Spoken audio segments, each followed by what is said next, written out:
Mumonkan, case number 25, Kyozan's dream. In a dream, Kyozan Osho went to Maitreya's place and was led to sit in the third seat. A senior monk struck with a gavel and said, "Today the one in the third seat will speak." Kyozan rose and, striking with the gavel, said, "The truth of Mahayana is beyond the 4 affirmations and the 100 negations. Taicho! Taicho! Meaning, listen, listen. Mumon's comment. Now, tell me, did Kyozan preach or did he not? If you open your mouth, you are lost. If you keep your mouth closed, you are lost. If you neither open nor shut your mouth, you are 108,000 miles away from the truth. Mumon's verse. In broad daylight, under the blue sky, Kyozan forges a dream in a dream. He makes up a monstrous story and tries to deceive the whole crowd.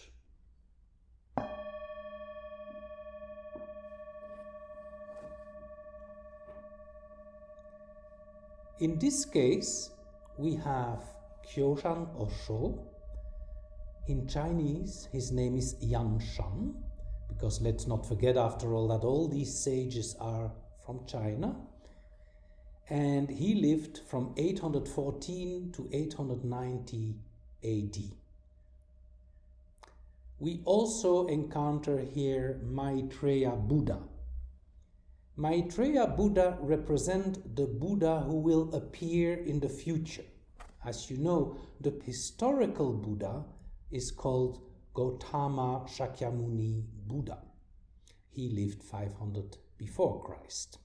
However, in many scriptures, we encounter this future Buddha figure who would apparently appear hundreds or thousands of years from now, and in some other scriptures they even speak about millions of years.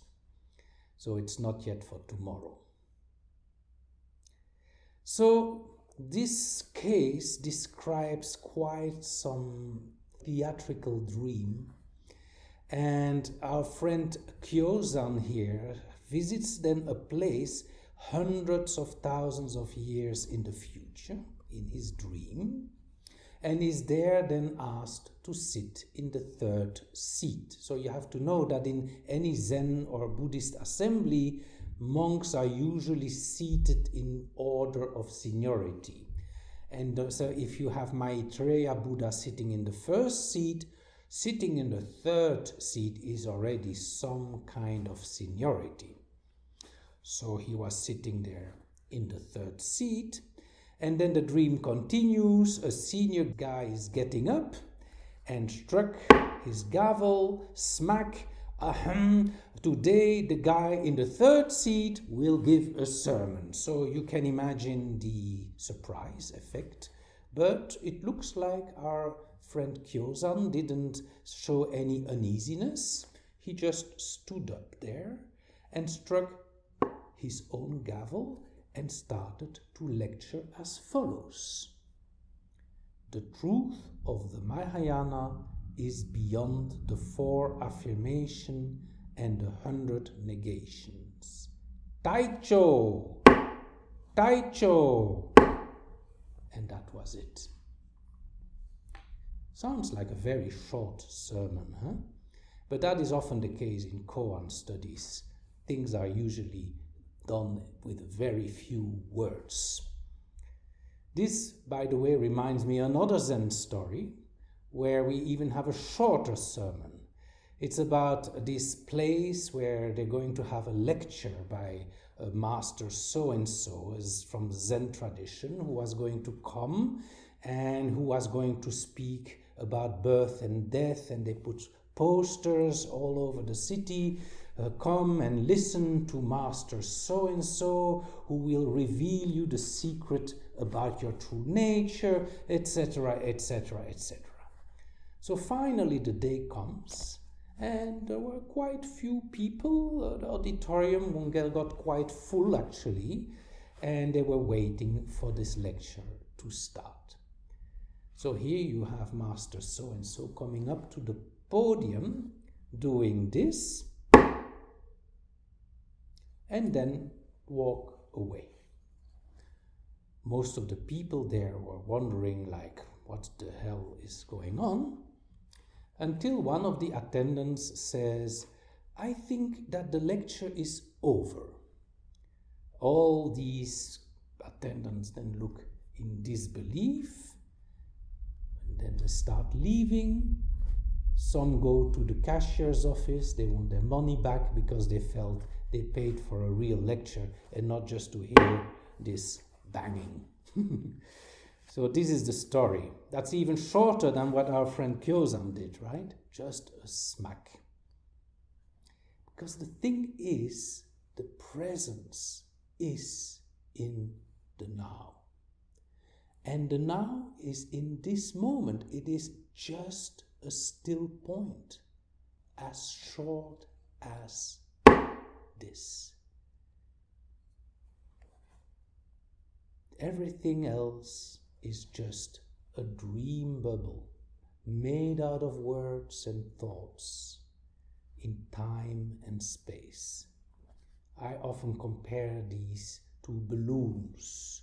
Some are small balloons, some are big balloons. And in fact, Master so-and-so, he is quite superior to what I am doing here in these videos with you. These big 20 minutes long video balloons. It's way too long. It's much better just to do. As to Master Kyozan, his sermon was slightly longer than Master so-and-so of my story, and he speaks here about 4 affirmations and 100 negations. Because even affirmations and negations are small balloons. Even saying something like, consciousness is. It's an affirmation. It's still a balloon. It's not as good as. Or saying, your light shines within. It's still a small balloon. Or saying, you are here and now is an affirmation and still too many words. Or object and subject are one is still a small thought balloon. And the same applies to negations. Saying things like, I'm not the body, is still a small statement, a small balloon. Or chanting the Heart Sutra, no eyes, no ears, no nose, no tongue. These are still many, many negations, many, many little balloons that I am not this, and I'm not that, and I'm not so-and-so. Or saying I'm not that which negates even is too much. All those are small thoughts, small balloons, which happen in. So Kyozan said, the truth is beyond affirmations and negations. And he ends up saying, Taicho, listen. Taicho, listen. As to our master so-and-so, he even said less. He just did one time. But it's about the same sermon, right? So let's continue now with the Mumon's comment. Now tell me, did Kyozan preach or did he not? If you open your mouth, you are lost. If you keep your mouth closed, you are lost. If you neither open nor shut your mouth, you are 108,000 times away from the truth. So Mumon's question tricks us into forgetting the still point, the now, the presence of awareness, and go into some kind of thought balloon. Mumon's "Did Kyozan preach?" solicit us to inflate such a balloon, such as, yes, he was preaching because la la la la la. It's a balloon. You become a prisoner of that balloon, of that thought. Or if you say, no, he was not preaching because something, something, something. It's another balloon, and you get prisoner of that balloon. Or even if you do something like, let me remain silent. Still an action, still a gimmick. Being silent is still an action, a mini balloon, if you do it in this way. And neither open nor shut your mouth. For example, just doing is still an action and is still a balloon. So then you wonder, how can we ever express the truth then? How can we show our here and now without inflating any thought balloon or any action balloon?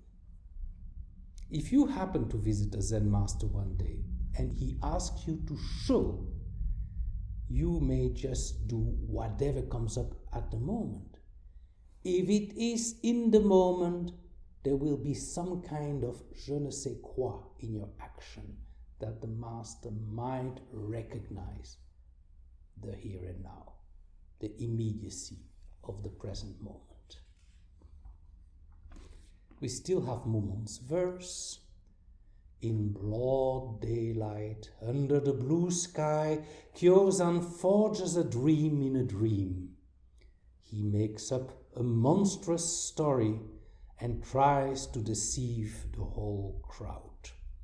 In broad daylight, under the blue sky, meaning in the here and now, in this reality, in this moment of truth, in this still point. Kyozan forges a dream in a dream, because Kyozan himself is a dream, and then in this dream he dreams to go to Maitreya Buddha 100,000 of years from now.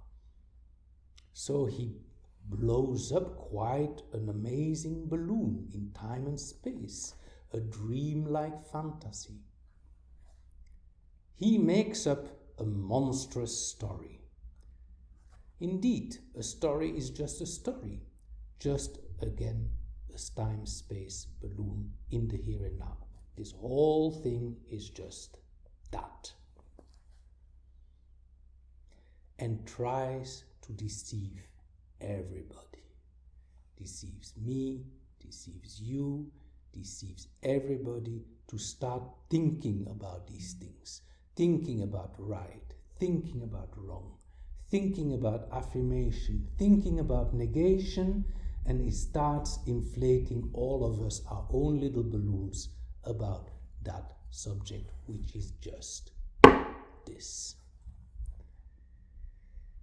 Doing so is what some sages qualify as a movement on the horizontal axis.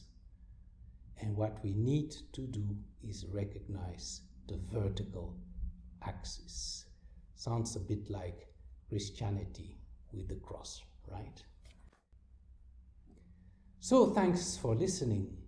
And when you have a moment, do try to shift your attention from this horizontal axis to the vertical here and now. From time and space events to dreams and thoughts to that still point which you already are. Always, ever, immer, toujours, altijd, siempre.